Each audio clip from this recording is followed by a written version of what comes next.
ভাতার ও মঙ্গলকোটের গ্রামগুলোতে শতাব্দী ধরে কেউটে প্রজাতির ঝাঁকলাই সাপকে ঘিরে গড়ে উঠেছে ভক্তির ব্যতিক্রমী এক পরম্পরা। পূর্ব বর্ধমান জেলার ভাতার ও মঙ্গলকোটের একাধিক গ্রামে এখনও টিকে আছে এক অদ্ভুত অথচ বিশ্বাসভিত্তিক প্রথা। জীবন্ত কেউটে প্রজাতির বিষধর সাপ ঝাঁকলাইকে দেবী জ্ঞানে পুজো করার রীতি। গ্রামবাসীদের কাছে কেউ ঝাঁকলাই, কেউ বলেন ঝঙ্কেশ্বরী। প্রতি বছর আষাঢ় মাসের শুক্লা প্রতিপদ তিথিতে মহা ধুমধামে এই পুজো পালিত হয়। এবছর সোমবার পুজো হয়েছে ভাতারের বড় পোশলা, শিকোত্তর, মুকুন্দপুর এবং মঙ্গলকোটের ছোট পোশলা, পলসোনা ও মুশারু গ্রামে। একসময় 7টি গ্রামে ঝাঁকলাই সাপের অবাধ বিচরণ থাকলেও বর্তমানে 4টি গ্রামে বড় পোশলা, ছোট পোশলা, মুশারু ও পলসোনা এ জীবন্ত ঝাঁকলাই সাপ দেখা যায় এবং সেগুলিকেই দেবী জ্ঞানে পুজোও করা হয়। বিশ্বাস, ভক্তি আর রীতির মিশেলে গ্রামবাসীদের মনে গভীর শ্রদ্ধা। ঝাঁকলাই বিষধর হলেও সে কাউকে কামড়ায় না। যদিও কখনো কামড় দেয়, তবে মন্দিরের পবিত্র মাটি শরীরে মাখলেই বিষক্রিয়া কেটে যায় বলে ধারণা। তাই আজও গ্রামের মানুষরা রান্নাঘর থেকে মন্দির পর্যন্ত সাপের সঙ্গে নির্ভয়ে সহাবস্থান করেন। এই পুজোর পেছনে ছড়িয়ে আছে বহু লোককথা। প্রচলিত কাহিনী অনুসারে ঝাঁকলাই হলো সেই কালনাগিনী, যিনি লক্ষিন্দরকে দংশন করে পালানোর সময় বেহুলা ছোড়া কাজললতার আঘাতে তার লেজ কেটে যায়। তাই ঝাঁকলাই সাপের লেজ খণ্ডিত। পলসোনা গ্রামের খুনগড় ডাঙ্গা নামের স্থানে একসময় গ্রামের বাসিন্দা মুরারিমোহন চক্রবর্তী স্বপ্নাদেশ পান। কালনাগিনী তার পুজো চান। সেই থেকেই শুরু হয় ঝাঁকলাই পুজো। বিশেষভাবে উল্লেখযোগ্য, ঝাঁকলাই সাপ সাধারণত রাতে বের হয় না এবং যেসব গ্রামে এদের দেখা যায় সেসব এলাকায় অন্য বিষধর সাপ সচরাচর দেখা যায় না। এই সমস্ত বিশ্বাস, আচার আর লোককথার মধ্যেই এখনো পূর্ব বর্ধমানের গ্রামে গ্রামে বেঁচে আছে বিষধর সাপকে ঘিরে এক আশ্চর্য ভক্তির পরম্পরা, যেখানে ভয় নয়, বিশ্বাসই চরম সত্য। এটা কোন গ্রামের পুজো? আজকে কি পুজো হচ্ছে? আজ এটা হচ্ছে মঙ্গলকোট থানার অন্তর্গত পলসোনা গ্রাম, আর এটা মা ঝঙ্কেশ্বরীর পূজা। আমাদের নিকনেম বা ডাকনাম বলতে পারেন ঝাংলাই। মায়ের পুজো হয় প্রতি বছর গুরু পূর্ণিমার পরের দিনে প্রতিপদে এটার মধ্যে পুজো হয়। তো আমরা অধীর আগ্রহে যেমন মা দুর্গার জন্য অপেক্ষা করে থাকি, আমাদের গ্রামের প্রত্যেক গ্রামবাসীও মা ঝাংলাইয়ের এই প্রতি বাৎসরিক পুজোর জন্য অধীর আগ্রহে উপস্থিত হয়। যে যেখান থেকে কর্মসূত্রে যদি কোনো কেউ বাইরেও থাকে, ছুটে চলে আসে মায়ের আরাধনার জন্য। আমিও ছোট বয়স থেকেই এই গ্রামের মেয়ে, মায়ের সঙ্গেই বসবাস, আমাদের সহবস্থান। আমরা ঘুম থেকে উঠে থেকে রাত্রে শুতে যাওয়া পর্যন্ত মায়ের দর্শনে আমরা বড় হয়েছি, মায়ের সান্নিধ্যে। শুধু মা নয়, আমি এই প্রজাতি যত ঝাংলাইয়ের মতো আমি কোনোদিন আমরা বা ব্যক্তিগত আমাদের মতোই গ্রামবাসীরা কেউ সাপ বলে মানি না। আমরা যে কোনো সাপকে দেখলেই মায়ের রূপকে দেখতে পাই, ঝঙ্কেশ্বরী। আজ আমি বিবাহ সূত্রে অন্য গ্রামে বসবাস করি, কিন্তু সেখানেও যদি দেবী মা মনসার পুজো হয় বা অন্য সাপ দেখতে পাই, আমি মনে করি আমার মা ঝাংলাই ওটাই। তাও আমরা কোনোদিন কোনো সাপ দেখতে পেলে মারি না, আর আমাদের কোনো ক্ষতি করে না। সাপ কারুর ক্ষতি করে না। সেও যখন কামড়ায় নিজের আত্মরক্ষার জন্য সে কামড়ায়। আমি যদি তাকে ক্ষতি না করি, সে করবে কেন? আমাদের কথাই আছে না, সকলের তরে সকলে আমরা প্রত্যেকে পরের তরে। সেরকম এটাও আমরা ভাবি যে মা ঝাংলাই যেমন আমাদের সহবস্থানে আছে, আমরাও তাদের সহবস্থানে আছি। তাদেরকে দায়িত্ব রক্ষা করার দায়িত্ব মানুষ জাতি। মানুষ জাতি মানুষকে ক্ষতি করতে পারে, কোনো পশু পাখি কীট পতঙ্গ কেউ কারুর ক্ষতি করে না। আমরাই তাদেরকে বিলুপ্ত করে দিচ্ছি। আমার সবারই কাছে আবেদন যে মা ঝাংলাইকে যেমন আত্মরক্ষা করে বসে থাকে, মা ঝাংলাইয়ের অস্তিত্ব চলে যাচ্ছে সব চারিদিকে খবরে, অস্তিত্ব চলে যায়নি। আমরা ঘর দুয়ার পরিষ্কার পরিচ্ছন্ন রাখতেই পারি, তাকে দেখতে যেন পাই, পরিষ্কারভাবে রাখি, সে ভালো করে থাকুক এবং বিভিন্ন জায়গায় যে সব সাপ আছে তারাও যেন ভালোভাবে থাকতে পারে। আমার নাম প্রিয়া মুখোপাধ্যায়। আমার বাড়ি এখানেই, আমার জন্মস্থান পলসোনা গ্রামে। এখন আমি বিবাহ সূত্রে মেমারি থানার পাল্লা রোডে থাকি। দেবী ঝাংলাইয়ের ইতিহাসটা একটু বলুন। আমাদের দেবী ঝঙ্কেশ্বরী আজ 500 বছর আগেকার কথা।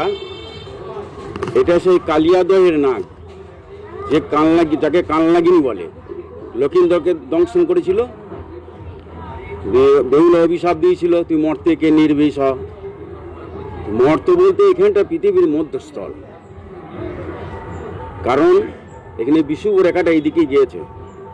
আর এখানে 51টা পিঠের মধ্যে 4টে পিঠ এখানে কাছাকাছি 3 কিলোমিটারের মধ্যে। সেই জন্য আমরা একটা পৃথিবীর মধ্যস্থল ধরি। স্বর্ণাদেশ করে মুসুরি গ্রামের মুরারি মোহন চক্রবর্তী মহাশয়কে। তিনি আদেশ পেয়ে মাকে স্বপ্ন দেন যে খুনগোর ডাঙ্গা বলে একটা ডাঙ্গা আছে, সেইখানে উপস্থিত হন। সেই থেকে আমাদের পূজা হয়ে আসছে।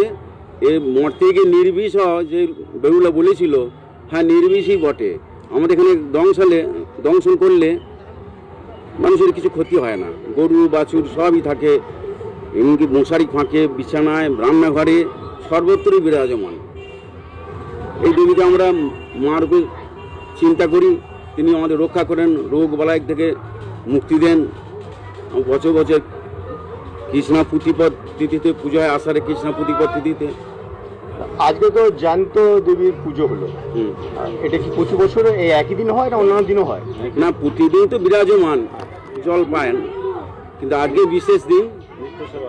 নিত্যসভা তো প্রতিদিনই হয়, আজকে বিশেষ দিন এখানে বিশেষ পুজো হয়। আমার নাম তাপস কুমার চট্টোপাধ্যায়।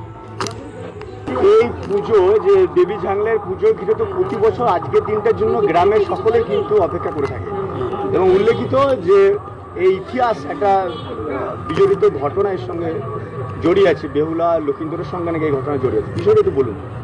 এটা বিভিন্ন রকম মতান্তর আছে।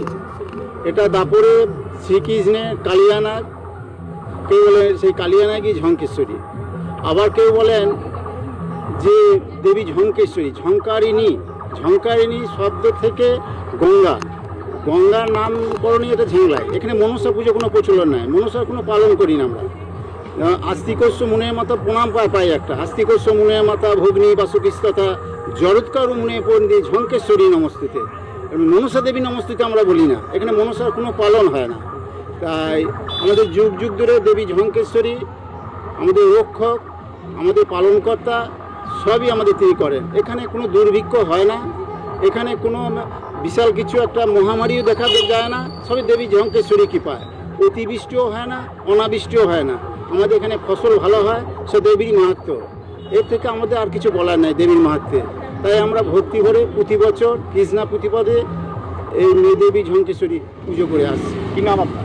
আমার নাম মলয় চ্যাটার্জি। ঝাংলাই দেবীর পুজো তো ইতিহাস বিজড়িত একটা বিষয়, এবং এই বিষয়কে নিয়ে এলাকার মানুষ তথা বিশ্বের ইতিহাসও কিন্তু ঝাংলাই দেবীরা স্থান করে নিয়েছে। বর্তমানে এই যে চারটি গ্রামে ঝাংলায় দেখা যাচ্ছে, এখন কি ঝাংলার পরিমাণটা কমছে? হ্যাঁ, কিছুটা কমেছে। এই বৈদ্যুতিক আলো, রাস্তাঘাট পরিষ্কার, বাড়ি পরিষ্কার, তার জন্য এদের একটু অবলুপ্তি ঘটেছে, তবুও আমাদের সঙ্গেই আছেন।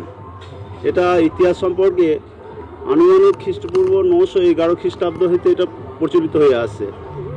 এখানে প্রয়াত রাষ্ট্রপতি প্রণব মুখার্জি তিনি এখানে ঘুরে গিয়েছেন, বলতে এটা একটা অলৌকিক বিরল দৃশ্য, এরকম দেখা যায় না।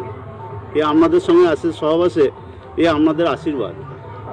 গ্রামের মানুষের সঙ্গে একবার একই সঙ্গে সহবাস, কোনো বিষ নাই, কামড়ালে কোনো অসুবিধা নাই, হসপিটালে গিয়েও ডাক্তারবাবুরা বিষ খুঁজে পান না। পুকুর আছে নাকি শুনেছি, কোন একটা ছোট পুকুর আছে, যদি কামড়ায় ওখানে স্নান করে এসে এখানে গড়াগড়ি দিয়ে ওই মৃত্তিকা বুলিয়ে নিলে ভালো হয়ে যায়। কোথায় আছে অবস্থা? এটা সামনেই একটা পুকুর আছে। মানে কাউকে যদি দংশন করে, মানে দংশন তো বলে না, ওকে মায়ের প্রসাদ বলে, প্রসাদ করে দেয়। কাউকে যদি কেউ যদি মাকে প্রসাদ দেয়, কাউকে যদি মা যদি প্রসাদ দেয়, সে ওই পুকুরে স্নান করলেই সে সুস্থ হয়ে যাবে। কিন্তু এখনকার সময় ধরুন তো জমিতে রাসায়নিক ক্রিয়া দেওয়া হচ্ছে, তো সেই সাপের তো না, ওদের একটা মৌজা আছে, এরিয়া আছে, ওই এরিয়া ভিত্তিক যাবে না, ওই এরিয়ার বাইরে যায় না। না, ওই 600 একর পলসোনা মৌজা, ওই 600 একরের মধ্যেই থাকবে, তার বাইরে যাবে না। এর ডিমার্কেশন আছে, এই যেমন মুসুরি, পলসোনা, ছোট পোজলা, বড় পোজলা, এর বাইরে আর নাই। আর 3টে গ্রাম আছে, ময়দান, শিকোত্তর, নিগন, এদের দেখা যায় না, তবু ওরা পূজা পাঠ করে। মানে যে কাটা বর্ধমান রোড, রোডের ওপারে দেবীকে দেখা যায় না, ওটা দেখা যায় না। এটা একটা অলৌকিক দৃশ্য। এখানে অনেক ভক্ত আসেন, পুজো পাঠ দেন, সবাই আনন্দে উৎসাহ সব একত্রিত হয়ে পুজো পাঠ করেন। প্রচুর বলি হয়, যার যা মানসিক মনস্কামনা তাদের পূর্ণ হয়। কি নাম? আমার নাম মিলন কুমার চট্টোপাধ্যায়। সংসায় সেটা এই গ্রামে বলা হয়, দেবী তাকে প্রসাদ করে। আপনাকে দেবী নাকি প্রসাদ করেছিল? আমাকে দেবী, আমি আগে এবং বিষয়টি বলুন। আমি জানতাম না, তখন ওই অল্প বয়সে আমার বিয়ে হয়েছিল। মায়ের পুজো দিতে হয় সেটা আমি জানতাম না, এটা আমার ছেলে।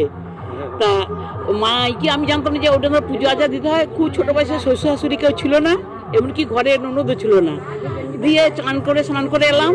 আসার পর মানে রান্নাঘরে ভেতরে মা বসে ছিলেন, আমি বুঝতে পারিনি। দিয়ে মা এমনি করে আমাকে একটুখানি প্রসাদ করেছিল। দিয়ে তখন ধরুন তখন কল টল ছিল না কো। দিয়ে একজন কলেজ ওয়ালাতে গেছি, দিয়ে গিয়ে বলছি যে ঠাকুমা আমাকে এইটা ধরা ঝাংলে প্রসাদ করলো। উনি তখন বললেন যে কি বলতে এসেছিস, ঝাংলে পুকুরে চান করে নিয়ে আসি গা। দিয়ে ঝাংলে পুকুরে চান করে নিয়ে আসলেন। এসে মায়ের মৃত্যুকে বলানোর পর না, এটা আমার ছেলে তখন 8 মাস পেটে ছিল, আজকে 43 বছর হলো। তা একটুখানি মাত্র আমার এই দাগ আছে, এইখানে চিহ্নটা এইখানে দাগ আছে, আর কিচ্ছু আমার হয় না। তাই এখানে পণ্ডিত মশাই ক্ষীর কলসি খোলা ভাঙা ঘষে দিলেন, মন্ত্র বলে ঝেড়ে দিলেন, মানে এই তো দাদু নামটা বলে দেয় চিত্তরঞ্জন চট্টোপাধ্যায় মশাই। উনি আমার ক্ষীর কলসি খোলা ভাঙা লাগিয়ে দিলেন। দিয়ে বললেন যে হসপিটাল কোথাও যাওয়া হবে না, এই আমার পেটে ছিল বলে একটু ভয় ছিল। আজ 43 বছর হলো নাকি রে, 43 বছর হলো। আপনার কি নাম? আমার নাম আরতি পাঁজা।